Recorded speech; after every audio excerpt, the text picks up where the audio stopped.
பூப்பாளம் கேட்கும் அதிகாலையும்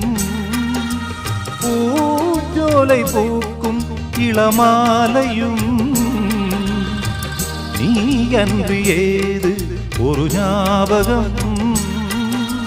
நீ பேசும் பேச்சு மணிவாசகம் உள்ளமெனும் வீடெங்கும் உன்னழகை நான் தானே சித்திரத்தை போலென்றும் ஒட்டி வைத்து பார்த்தேனே